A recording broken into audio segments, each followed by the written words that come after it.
ನಮಸ್ಕಾರ ಸ್ನೇಹಿತರೆ, ಪ್ರತಿಬಿಂಬ ಚಾನೆಲ್ಗೆ ಸ್ವಾಗತ. ಹಸಿರಿನಿಂದ ತುಂಬಿದ ಆ ಪುರಾತನ ಕಾಡಿನಲ್ಲಿ ಗಾಳಿಯ ಮೃದುವಾದ ಶಬ್ದವು ಒಂದು ಕಥೆಯನ್ನು ಹೇಳುವಂತೆ ಅನಿಸುತ್ತಿತ್ತು.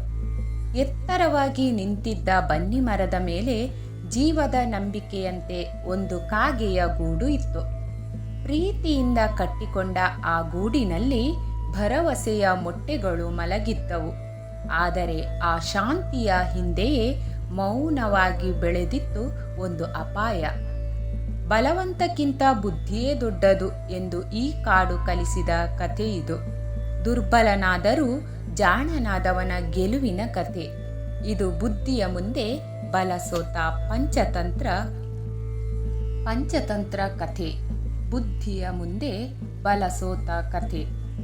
ಬಹಳ ವರ್ಷಗಳ ಹಿಂದೆ ಹಸಿರು ಕಾಡು, ಹರಿಯುವ ಹೊಳೆ, ಹೂವಿನ ಸುವಾಸನೆಯಿಂದ ತುಂಬಿದ್ದ ಒಂದು ಸುಂದರ ಪ್ರದೇಶವಿತ್ತು. ಆ ಕಾಡಿನ ಮಧ್ಯದಲ್ಲಿ ಒಂದು ವಿಶಾಲವಾದ ಬನ್ನಿ ಮರ ನಿಂತಿತ್ತು. ಅದರ ಕೊಂಬೆಗಳು ಆಕಾಶವನ್ನು ತಟ್ಟುವಂತೆ ಹರಡಿಕೊಂಡಿದ್ದವು. ಆ ಮರದ ಎತ್ತರದ ಕೊಂಬೆಯೊಂದರಲ್ಲಿ ಒಂದು ಕಾಗೆ ತನ್ನ ಗೂಡನ್ನು ಕಟ್ಟಿಕೊಂಡಿತ್ತು. ಆ ಕಾಗೆ ಕೇವಲ ಸಾಮಾನ್ಯ ಪಕ್ಷಿಯಲ್ಲ, ಅದು ಬಹಳ ಬುದ್ಧಿವಂತ, ಎಚ್ಚರಿಕೆಯಿಂದ ಇರುವ ಮತ್ತು ಮುಂದಾಳತ್ವದ ಗುಣ ಹೊಂದಿದ್ದ ಕಾಗೆಯಾಗಿತ್ತು. ಕಾಗೆಗೆ ತನ್ನ ಸಂಗಾತಿಯೊಂದಿಗೆ ಸುಖವಾಗಿ ಬದುಕಬೇಕೆಂಬ ಆಸೆ ಇತ್ತು. ಕೆಲವು ದಿನಗಳ ಹಿಂದೆ ಅವು ಮೊಟ್ಟೆ ಇಟ್ಟಿದ್ದವು. ಪ್ರತಿದಿನವೂ ಕಾಗೆ ಅವುಗಳನ್ನು ನೋಡಿಕೊಂಡು ಬಹಳ ಸಂತೋಷ ಪಡುತ್ತಿತ್ತು. ಆದರೆ ಆ ಸಂತೋಷ ಹೆಚ್ಚು ದಿನ ಉಳಿಯಲಿಲ್ಲ. ಆ ಬನ್ನಿ ಮರದ ಬುಡದಲ್ಲಿ ಒಂದು ಭಯಾನಕ ಹಾವು ವಾಸಿಸುತ್ತಿತ್ತು. ಅದರ ದೇಹ ಕಪ್ಪಾಗಿ ಹೊಳೆಯುತ್ತಿತ್ತು. ಕಣ್ಣುಗಳಲ್ಲಿ ಕ್ರೂರತೆಯ ಜ್ವಾಲೆ ಇತ್ತು. ಪ್ರತಿದಿನ ರಾತ್ರಿ ಮೌನವಾಗಿ ಮರದ ಮೇಲೆ ಹತ್ತಿ ಕಾಗೆಯ ಮೊಟ್ಟೆಗಳನ್ನು ತಿಂದು ಮರಳುತ್ತಿತ್ತು. ಬೆಳಿಗ್ಗೆ ಎದ್ದು ನೋಡಿದಾಗ ಗೂಡು ಖಾಲಿ. ಕಾಗೆಯ ಮನಸ್ಸು ನೋವಿನಿಂದ ತುಂಬುತ್ತಿತ್ತು. ಮೊದಲ ದಿನ ಕಾಗೆ ಅಚ್ಚರಿಗೊಂಡಿತ್ತು. ಇದು ಹೇಗೆ ಆಯಿತು ಎಂದು ಯೋಚಿಸಿತ್ತು. ಎರಡನೇ ದಿನ ಮತ್ತೆ ಅದೇ ಘಟನೆ. ಆಗ ಕಾಗೆಗೆ ಸ್ಪಷ್ಟವಾಯಿತು, ಇದು ಹಾವಿನ ಕೆಲಸ ಎಂದು. ಕಾಗೆಯ ಸಂಗಾತಿ ದುಃಖದಿಂದ ಕಣ್ಣೀರು ಹಾಕಿತು. ನಾವು ಹೀಗೆ ಸುಮ್ಮನೆ ನೋಡುತ್ತಾ ಇರಬೇಕಾ ಎಂದು ಕೇಳಿತು. ಕಾಗೆ ಶಾಂತವಾಗಿ ಉತ್ತರಿಸಿತು, ಬಲದಿಂದ ಹಾವನ್ನು ಎದುರಿಸುವುದು ನಮ್ಮಿಂದ ಸಾಧ್ಯವಿಲ್ಲ, ಆದರೆ ಬುದ್ಧಿಯಿಂದ ಸಾಧ್ಯ.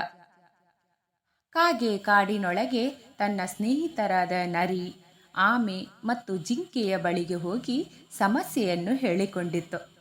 ನರಿ ಹೇಳಿತು, ಹಾವು ಬಹಳ ಅಪಾಯಕಾರಿ, ನೇರವಾಗಿ ಎದುರಿಸಬೇಡ ಎಂದು. ಆಮೆ ಹೇಳಿತು, ಸಮಯ ತೆಗೆದುಕೊಂಡು ಯೋಚಿಸು, ಶಾಂತಿ ಕಾಪಾಡಿಕೋ ಎಂದು. ಜಿಂಕೆ ಹೇಳಿತು, ನಿನ್ನ ಬುದ್ಧಿಯೇ ನಿನ್ನ ಶಕ್ತಿ ಎಂದಿತು. ಕಾಗೆ ಮರಳಿ ಬನ್ನಿ ಮರದ ಬಳಿ ಬಂದು ಆಳವಾಗಿ ಯೋಚಿಸಿತು. ಹಾವು ನನ್ನ ಶತ್ರು, ಆದರೆ ನಾನು ಒಬ್ಬನೇ ಅದನ್ನು ಸೋಲಿಸಲಾರೆ. ಹಾಗಾದರೆ ನನ್ನ ಕೆಲಸವನ್ನು ಇನ್ನೊಬ್ಬರಿಂದ ಮಾಡಿಸಬೇಕು. ಆ ಕ್ಷಣದಲ್ಲಿ ಕಾಗೆಗೆ ಒಂದು ಯುಕ್ತಿ ಹೊಳೆದಿತ್ತು. ಕಾಡಿನಿಂದ ಸ್ವಲ್ಪ ದೂರದಲ್ಲಿ ಒಂದು ಪಟ್ಟಣ ಇತ್ತು. ಅಲ್ಲಿ ರಾಜನ ಅರಮನೆ ಇತ್ತು. ಪ್ರತಿದಿನ ಬೆಳಗ್ಗೆ ರಾಣಿ ಮತ್ತು ಆಕೆಯ ದಾಸಿಯರು ಹೊಳೆಯ ಬಳಿ ಸ್ನಾನಕ್ಕೆ ಬರುತ್ತಿದ್ದರು.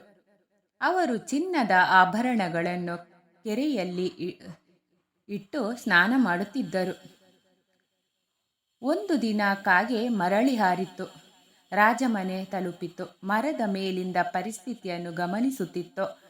ರಾಣಿ ಸ್ನಾನಕ್ಕೆ ಇಳಿದ ಕ್ಷಣವೇ ಕಾಗೆ ವೇಗವಾಗಿ ಹಾರಿ ಹೋಗಿ ಚಿನ್ನದ ಹಾರವನ್ನು ಎತ್ತಿಕೊಂಡಿತ್ತು. ಅಯ್ಯೋ ಕಾಗೆ ಎಂದು ದಾಸಿಯರು ಕೂಗಿದರು. ಕಾಗೆ ಹಾರುತ್ತಾ ಕಾಡಿನ ಕಡೆಗೆ ಬಂದಿತ್ತು. ದಾಸಿಯರು ಮತ್ತು ಅರಮನೆಯ ಸೈನಿಕರು ಕಾಗೆಯನ್ನು ಹಿಂಬಾಲಿಸಿದರು. ಕಾಗೆ ಉದ್ದೇಶಪೂರ್ವಕವಾಗಿ ನಿಧಾನವಾಗಿ ಹಾರುತ್ತಿತ್ತು, ಹಿಂಬಾಲಕರು ಹಾದಿ ತಪ್ಪಿಸದಂತೆ. ಸ್ವಲ್ಪ ಹೊತ್ತಿನಲ್ಲೇ ಕಾಗೆ ತನ್ನ ಬನ್ನಿ ಮರದ ಬಳಿ ಬಂದು ಹಾವಿರುವ ಬಿಳ್ಳೆಗೆ ನೇರವಾಗಿ ಚಿನ್ನದ ಹಾರವನ್ನು ಹಾಕಿಬಿಟ್ಟಿತ್ತು. ಸೈನಿಕರು ಅಲ್ಲಿಗೆ ಬಂದರು. ಹಾರವನ್ನು ತೆಗೆದುಕೊಳ್ಳಲು ಒಬ್ಬನು ಮುಂದೆ ಹೋದಾಗ ಬಿಳ್ಳೆಯಿಂದ ಹಾವು ಹೊರಬಂದಿತು. ಜನರೆಲ್ಲರೂ ಭಯದಿಂದ ಹಿಂದೆ ಸರಿದರು. ಹಾವು ಎಂದು ಒಬ್ಬನು ಕೂಗಿದ. ರಾಜನ ಆದೇಶ ನೆನಪಿಸಿಕೊಂಡ ಸೈನಿಕರು ರಾಣಿಯ ಹಾರ ಕದ್ದವನನ್ನು ಬಿಡಬಾರದು ಎಂದುಕೊಂಡು ಕತ್ತಿಗಳನ್ನು ಎತ್ತಿದರು. ಕೆಲವೇ ಕ್ಷಣಗಳಲ್ಲಿ ಹಾವನ್ನು ಕೊಂದರು. ಹಾವು ಸತ್ತ ನಂತರ ಹಾರವನ್ನು ತೆಗೆದುಕೊಂಡು ಸೈನಿಕರು ಮರಳಿ ಹೋದರು. ಮರದ ಮೇಲಿದ್ದ ಕಾಗೆ ಈ ದೃಶ್ಯವನ್ನು ನೋಡುತ್ತಿತ್ತು. ಅದರ ಕಣ್ಣುಗಳಲ್ಲಿ ದುಃಖವೂ ಇತ್ತು, ತೃಪ್ತಿಯೂ ಇತ್ತು. ಹಿಂಸೆಯನ್ನು ನಾನು ಮಾಡಲಿಲ್ಲ, ಆದರೆ ನನ್ನ ಬುದ್ಧಿ ನನ್ನ ಕುಟುಂಬವನ್ನು ಕಾಪಾಡಿತು ಎಂದುಕೊಂಡಿತು. ಆದ ನಂತರ ಕಾಗೆ ತನ್ನ ಸಂಗಾತಿಯೊಂದಿಗೆ ಶಾಂತಿಯ ಜೀವನ ನಡೆಸಿತು. ಮೊಟ್ಟೆಗಳು ಸುರಕ್ಷಿತವಾಗಿದ್ದವು. ಮರ ಮತ್ತೆ ಸಂತೋಷದಿಂದ ತುಂಬಿತು. ಹಕ್ಕಿಗಳ ಕಿರುಚಾಟ, ಗಾಳಿಯ ಶಬ್ದ, ಕಾಡಿನ ಉಸಿರು ಎಲ್ಲವೂ ಮತ್ತೆ ಸುಂದರವಾಗಿ ಅನಿಸಿತು. ಕಾಗೆ ತನ್ನ ಮಕ್ಕಳಿಗೆ ಹೇಳುತ್ತಿತ್ತು, ಬಲವಂತಿಕೆ ಶಾಶ್ವತ ಪರಿಹಾರವಲ್ಲ. ಬುದ್ಧಿ ಮತ್ತು ಸಹನೆ ಇದ್ದರೆ ಯಾವ ದೊಡ್ಡ ಸಮಸ್ಯೆಯನ್ನಾದರೂ ಗೆಲ್ಲಬಹುದು. ಈ ಕಥೆ ಕಾಡಿನಲ್ಲೆಲ್ಲ ಹರಡಿತು. ಪ್ರಾಣಿಗಳು ತಮ್ಮ ಸಮಸ್ಯೆಗಳಿಗೆ ಜಗಳಕ್ಕಿಂತ ಯುಕ್ತಿಯನ್ನು ಆಯ್ಕೆ ಮಾಡಲಾರಂಭಿಸಿದವು.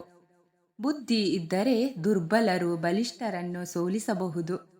ಪ್ರತಿ ಸಮಸ್ಯೆಗೆ ಶಾಂತವಾಗಿ ಯೋಚಿಸಿದ ಪರಿಹಾರವೇ ಶ್ರೇಷ್ಠ. ಬಲಕ್ಕಿಂತ ವಿವೇಕ ದೊಡ್ಡದು. ಸ್ನೇಹಿತರೆ, ಧನ್ಯವಾದಗಳು. ಈ ಕತೆ ನಿಮಗೆ ಇಷ್ಟವಾಯಿತು ಅಂತ ಅಂದ್ಕೊಂಡಿದ್ದೀನಿ. ಇಷ್ಟವಾಗಿದ್ದರೆ ಪ್ಲೀಸ್ ಲೈಕ್ ಕೊಡೋದನ್ನು ಮರಿಬೇಡಿ. ಅದೇ ರೀತಿ ಒಂದು ಸುಂದರವಾದ ಕಮೆಂಟ್ ಹಾಕಿ. ನನ್ನ ಚಾನೆಲನ್ನು ಮೊದಲನೇ ಬಾರಿಗೆ ನೋಡ್ತಿದ್ರೆ ಪ್ಲೀಸ್ ಸಬ್ಸ್ಕ್ರೈಬ್ ಮಾಡ್ಕೊಂಡು ನೋಡಿ. ಇನ್ನು ಮುಂದಿನ ಕಥೆಯಲ್ಲಿ ಸಿಗುವ. ಅಲ್ಲಿ ತನಕ stay bye bye, take care.